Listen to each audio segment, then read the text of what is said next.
You remember Scooby-Doo, right? I used to love that show when I was young. What if we took all of the main characters and lined them up side by side? So we got Scooby, Velma, Shaggy, Fred, and Daphne. Take a good look at them. Now, in your head, line them up based on who you think is the smartest. So the first in line on the left would be the smartest, and the last in line on the right would be the least smartest. I'll give you a few seconds to do this in your head. Okay, finished? Who do you think is the smartest character? Most people select Velma. Hopefully not just because she's wearing glasses. What if we then jump to the other side of the line? Who do you think is the least smartest? Most people select Shaggy or Scooby, although a dog that can talk is quite amazing. I would like to give a quick shout out to one student I had. He selected Scooby as the smartest character. His reasoning was simple. When potential danger arises, Scooby is the first to run and leave the scene. What reasons did you use to order the characters? You just lined up the characters based on who you thought was the smartest overall. But what if we instead thought about smartness for specific domains? For example, which character do you think has the most knowledge of food? Or which character do you think has the most knowledge of fashion? Now, think about these questions. Which character do you think has the greatest spatial skills? Which character do you think has the greatest interpersonal skills? Did considering different individual domains of knowledge change which character you selected? While you may have selected Velma as the smartest character overall, you probably selected different characters for each of the different domains. If so, you are not the only one who thinks that different people have different talents and skills, and therefore we should think about multiple intelligences rather than one overall intelligence. Howard Gardner thought this way as well.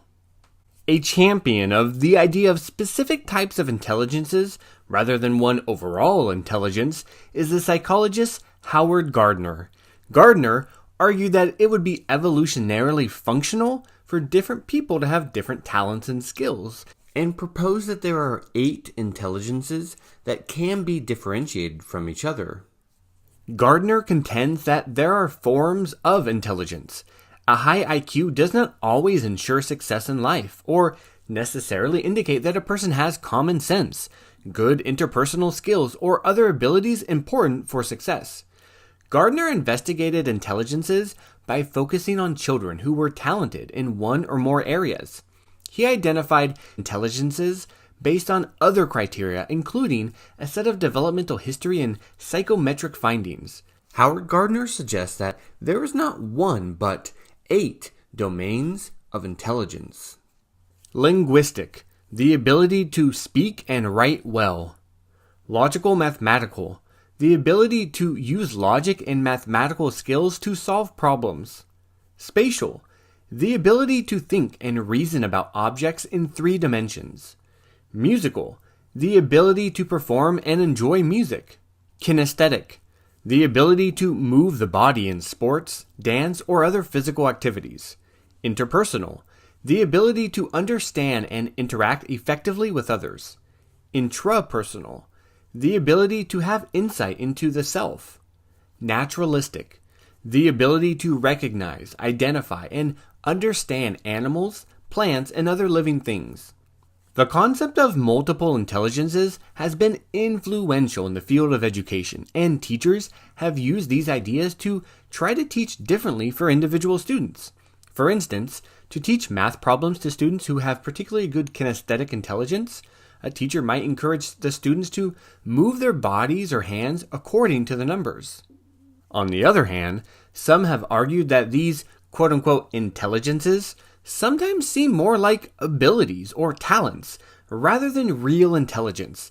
There is no clear conclusion about how many intelligences there are. Are a sense of humor, artistic skills, dramatic skills, and so forth also separate intelligences? An alternative view of intelligence is presented by Robert Sternberg. Sternberg offers 3 types of intelligences: Sternberg provided background information about his view of intelligence in a conference where he described his frustration as a committee member charged with selecting graduate students for a program in psychology. He was concerned that there was too much emphasis placed on aptitude test scores and believed that there were other, less easily measured qualities necessary for success in a graduate program and in the world of work. Analytical intelligence, sometimes described as academic, includes the ability to solve problems of logic, verbal comprehension, vocabulary, and spatial abilities. Creative intelligence, the ability to apply newfound skills to novel situations. Practical intelligence, the ability to use common sense and to know what is called for in a situation.